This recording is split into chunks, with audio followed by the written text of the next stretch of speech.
In a 100-minute game, I run anywhere between 6 and 8 kilometers, and a good portion of that is sprinting. That shows you need really elite conditioning to play Ultimate Frisbee. Now, a good question that I get a lot is, what is the best way to train this kind of endurance? That's why today I will give you the best ways to train Frisbee endurance. Now, before we get into how to train, we need to be able to understand what different energy systems we use during Frisbee. For a lot of sports, it's pretty easy to understand what energy systems they use. For example, sprinters, they use creatine phosphate energy systems. Marathon runners, on the other hand, use aerobic oxidation. So it depends sport to sport what energy systems you use. Now for Ultimate Frisbee, your endurance needs to be good because you do it a long time. It's a 100-minute game, plus you're warming up, so you need to have a good endurance. But you also need to be able to sprint, to cut, so your speed needs to be good as well, your agility needs to be good. So there's a lot of different things to train on. And in Ultimate Frisbee, we use quite a lot of different energy systems. So it's very useful to train all of the different systems we use. In my findings, when I improved my lactic training, that's when I noticed the biggest difference on the Ultimate field. So now that we know what different energy systems we use, let's get on to the different training methods. So the first one is a very easy and a very simple one. This might be the most well-known technique to train your endurance, and it's interval runs. Easily explained, this is going for a run and you alternate between fast and slower paces. The slower paces are used as recovery periods for the faster paces. Now, there are a million different ways you can do interval trainings. I'm sure you've all seen a couple. But today I will give you the two most important that I personally use myself. The first one I start doing around the end of the off season, and I do it up until the pre-season. So the intervals are rather long. I'd do like a 5 minutes warm-up pace, and then I'd go into the real interval training. So 1 minute fast paced, and that's a pace of like 3 minutes per kilometer. And then I'll do 2 minutes recovery or slow pace. And that's around 5 to 6 minutes per kilometer. So that's pretty slow. This is really to get your heart rate down again. I try always to go under 140 when I restart my fast pace. Now this is a routine I repeat 6 times in total. So 6 times the fast pace, 6 times the recovery pace. After that, I'll do a 5-minute cooling down. This is a pace of around 5 to 6 minutes per kilometer as well. So this is a bit the same as the recovery pace. If I'm feeling good, I might speed up a little bit, but this is really to cool down. And then the last part of this training is my 10-minute walk. This is really to cool the muscles down, and most of the time during this walk I review my run. I think about how it went, I look at some statistics, things like that. Important is during the intervals that you don't build too much lactic acid, so if the 3-minute pace is too fast for you, no worries, slow down a little bit. The lactic training is for later.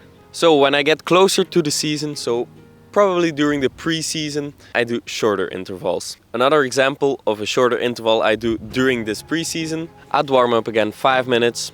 Same thing, 5 minutes per kilometer pace. And then I'll do a 15-second high speed and then a 45 seconds recovery or slow pace. So my fast speed would be around 2.5 minutes per kilometer. This is pretty fast, believe me. And the recovery pace would be around 6 minutes per kilometer as well. I repeat this 15 times. So in total, this will take 15 minutes. Then the cooling down is also 5 minutes. So it's the same as the last interval. 5 minutes per kilometer pace, 6 minutes per kilometer pace, however you feel. And then 10 minutes walking. So this whole interval might take you 25 minutes plus the walking, which is not that much, to be honest. So if your excuse was you don't have a lot of time to train, here's your solution. And then during the season, I alternate a bit between these workouts, like the longer intervals and the shorter intervals. I prefer to do the shorter intervals a little more, just because it has a little less strain on my body and I'll be able to train harder the next days. But I alternate between the two, and mostly it's how I feel. So if I feel really good, I might do the longer ones. Next way to train is tempo runs. Now remember in the beginning of the video when I said that I improved my endurance by a lot when I started to train the lactic systems? This is how I did it. Mostly because of tempo runs. One tempo run is about the length of a field. I do about 80 to 100 meters. You run it at a speed a little less than sprinting but higher than fast-paced jogging. So it's about 85% of your full sprint. When you've completed the full rep, so you ran to the other side of the field at 85% of your speed, you walk back. So that usually takes me anywhere from 1.5 minutes to 2 minutes to walk back. When you come back on the start line, you do it again. 1 sprint and 1 walk back is 1 rep. In total, I do 5 reps Then I take a passive break of 3 minutes. This means I just stand still, I drink water, I make sure my heart rate gets down, and then I do it again. One set is 5 reps, and I do 4 sets in total, which means 20 tempo runs in total. Believe me, this is a very, very tough training. You will feel this very hard on your legs the next day and even the next couple of days. So make sure, maybe in the beginning, if you've never done this, start with 10 tempo runs. Don't start with 20 right away. This will for sure be very hard on your body. Next way to train your frisbee endurance is zone 2 runs. I know this might surprise a lot of you guys because this is not really something we're used to, but there are very, very big benefits from a zone 2 run.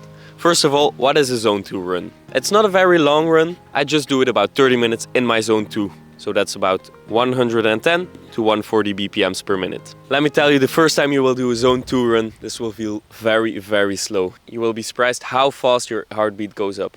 In my opinion, there are 2 main benefits of a zone 2 run. When you do a zone 2 run, your resting heart rate will go down, which means you have more margin to go up to a really high heart rate. Let's say person A has a resting heartbeat of 70 beats per minute, and then person B is very trained and has a resting heartbeat of 40 BPMs. If they both go to 170, this one will only be able to go up 100 beats per minute. This one, however, will be able to go up 130 beats per minute. You see what I'm saying? And then the second benefit, which is honestly a little more important to me, is when you do a recovery run or a zone 2 run, your overall recovery goes faster, your lactic acid disappears faster, and this also means you can do an intense session faster because you won't be sore anymore and your muscles will be repaired. When I do a zone 2 or a recovery run, as I like to call it, I make sure it's never more than 30 minutes or 6 kilometers. Pretty easy, right? Now the next thing is an exercise I created myself, so I'd like to call it the Toby Drill. What I try to do is I try to recreate all the different things your body does in an ultimate point and recreate it in one exercise basically. So as you'll see, it's a circuit. You have 4 different cones on the right and then 2 on the left. So the goal is you start at cone 1 and you do a side shuffle as if you're defending somebody. So you go low and you do a side shuffle. When you reach the second cone, you switch and you do a side shuffle to the other side. After the side shuffle, you sprint about 5 meters until the cone. You make a cut to the right and you sprint about 20 meters until the next cone. Then you make another right cut and you sprint about 10 meters until the next cone. When you arrive at the last cone of the exercise, here the goal is you do a side shuffle, as if you were marking somebody. You start at the cone, you go 3 meters to the left and 3 meters to the right. Now you repeat this until you did each side 3 times. So you go 3 times to the left, 3 times to the right. When you've done this, you completed the circuit. So what you're gonna do is you're gonna jog back to the first cone and you restart the exercise. The goal is to do this 1 minute non-stop. Then you have a break of about 2 to 3 minutes.